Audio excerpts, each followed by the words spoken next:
Hello everyone, welcome to my channel literature square. दोस्तों, आज की इस वीडियो में हम जिस टॉपिक के बारे में बात करेंगे वो टॉपिक है एटिमोलॉजी। तो आज हम जो टॉपिक पढ़ेंगे वो है एटिमोलॉजी। पर वीडियो स्टार्ट करने से पहले I would like to request कि अगर आप इस चैनल पे न्यू हैं या आपने चैनल अभी तक सब्सक्राइब नहीं किया है तो प्लीज़ इस चैनल को सब्सक्राइब कीजिएगा ताकि आपको ऐसी वीडियोज़ के रेगुलर अपडेट्स मिलते रहें, और वीडियो को लाइक और शेयर ज़रूर कीजिएगा। So let's start with etymology. Etymology क्या है? Etymology is the study of the history of words.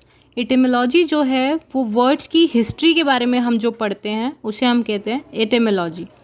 The etymology of a word means its origin and development through out history.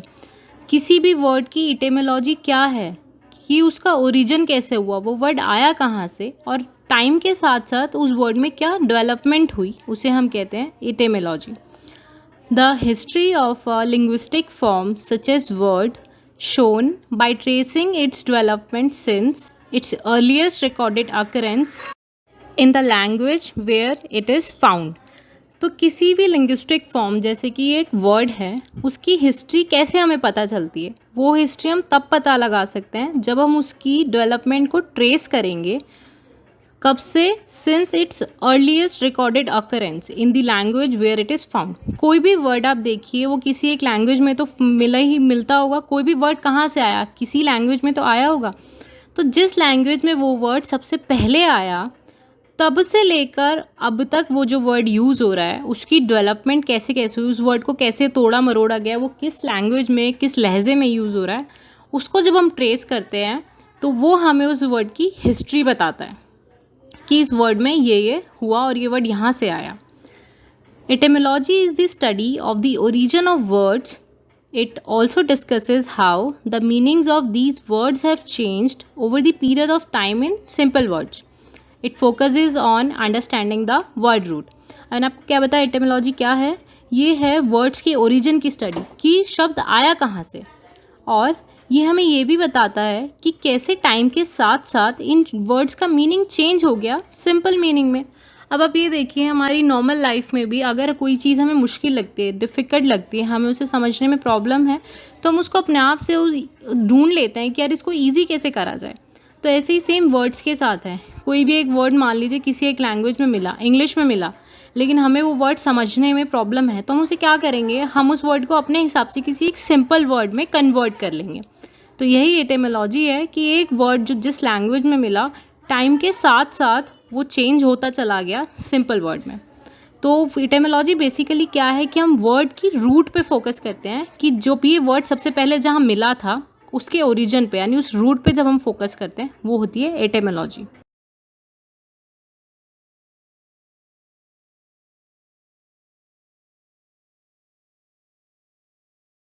अब हम पढ़ेंगे कि एटिमोलॉजी की एटिमोलॉजी क्या है।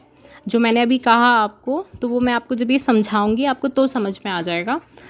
The word etymology is derived from the Greek word etymos which means real और true. अब आप ये देखिए, वर्ड एटिमोलॉजी भी तो कहीं से आया होगा। ये कहाँ से आया? तो वर्ड एटिमोलॉजी आया है, ग्रीक का एक वर्ड है एटिमॉस, जिसका मतलब है रियल या ट्रू।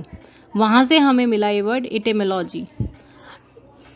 और the ending ology suggest the study और science of something. This is the etymology of etymology. अब हमने एटिमॉस से तो वर्ड उठा लिया ETYM। अब लास्ट में जो ओलॉजी है वो कहाँ से आया? ओलॉजी क्या होता है दोस्तों? किसी भी चीज़ की आप पढ़ाई या साइंस, किसी भी चीज़ की स्टडी और साइंस को हम कहते हैं ओलॉजी। जैसे बायोलॉजी है, साइकोलॉजी है, तो ये होता है ओलॉजी। तो यहाँ से हमें एटिमोलॉजी मिला वर्ड। तो this is the etymology of etymology. तो यानी कि ये एटिमोलॉजी वर्ड की एटिमोलॉजी है। और इसको सिंपल लैंग्वेज में आपको समझाती हूँ। मान लीजिए एक वर्ड है हिस्ट्री। हिस्ट्री वर्ड आया कहाँ से? ऐसा तो नहीं है कि किसी के अपने आप से मन में आया होगा, कहीं से तो ये वर्ड आया होगा। तो जब हम ये पता चलता है हमें कि यार हिस्ट्री वर्ड इन वर्ड से मिलकर बना, या इस लैंग्वेज का वर्ड था, उसको हमने अपने हिसाब से कन्वर्ट कर लिया, तोड़ मरोड़ लिया, तो उसे हम कहते हैं कि यार हिस्ट्री की एटिमोलॉजी ये है। ये वर्ड का ओरिजिन यहाँ से हुआ, टाइम के साथ साथ ऐसे ऐसे डेवलपमेंट हो गई। तो अभी मैंने आपको क्या बताया कि एटिमोलॉजी वर्ड कहाँ से आया, तो वो मैंने आपको क्या बताया? एटिमोलॉजी की एटिमोलॉजी। तो यानी किसी भी वर्ड का जब हम ओरिजिन ढूंढते हैं उस टाइम के साथ साथ उसमें क्या क्या चेंजेस हुआ उसे हम कहते हैं etymology. Every word in every language has a unique origin and history. हर एक लैंग्वेज का हर एक वर्ड उनका कोई ना कोई यूनिक ओरिजिन और हिस्ट्री ज़रूर होती है। हर एक वर्ड कहीं ना कहीं से ओरिजिनेट होता है और हर एक वर्ड के पीछे कुछ ना कुछ हिस्ट्री ज़रूर होती है। ये मैं आपको एक एग्जाम्पल के साथ भी समझा देती हूँ तो वो आपको थोड़ा ईजी हो जाएगा। जैसे electric is an example of etymology. मैंने एग्जाम्पल लिया है word electric. William Gilbert coined electric in his book De Magnete published in 1600। सबसे पहली बार ये जो वर्ड इलेक्ट्रिक है वो विलियम गिलबर्ट ने अपनी बुक डी मैग्नेटे में यूज़ किया था, जो बुक 1600 में पब्लिश हुई थी। उस वर्ड का मतलब था to mean the flow of charged particle through a medium, यानी किसी भी चार्ज पार्टिकल का फ्लो होना किसी मीडियम के थ्रू, उसे उन्होंने क्या कहा, इलेक्ट्रिक। अब ये वर्ड इलेक्ट्रिक कहाँ से आया?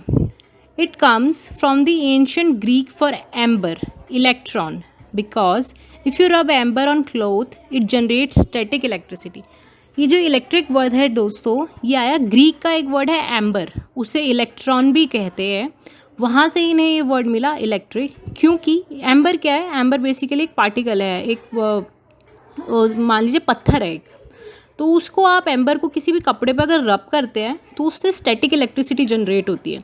तो ग्रीक में एम्बर को इलेक्ट्रॉन भी कहते हैं, तो वहाँ से विलियम गिलबर्ट ने ये वर्ड लिया इलेक्ट्रिक। तो इलेक्ट्रिक वर्ड ऐसा नहीं कि उनके दिमाग में एकदम से आया था, ये उन्होंने यहाँ से उठाया है। तो आप अब ये देखिए, इलेक्ट्रॉन को उन्होंने अपने हिसाब से तोड़ मरोड़ के इलेक्ट्रिक बना दिया। तो इलेक्ट्रिक की इटिमोलॉजी ये है। तो आई होप आपको इस एग्जाम्पल से समझ में आया होगा एंड आई होप आपको ये वीडियो भी समझ में आया होगा। इन केस आपको कोई भी डाउट रहता है तो प्लीज़ आप उसको कमेंट में मेंशन कर सकते हैं, और अगर आपको किसी स्पेसिफिक टॉपिक पे कोई वीडियो चाहिए वो भी आप कमेंट में मेंशन करके बता सकते हैं। वीडियो को लाइक और शेयर और चैनल को सब्सक्राइब करना मत भूलिएगा। Thank you so much.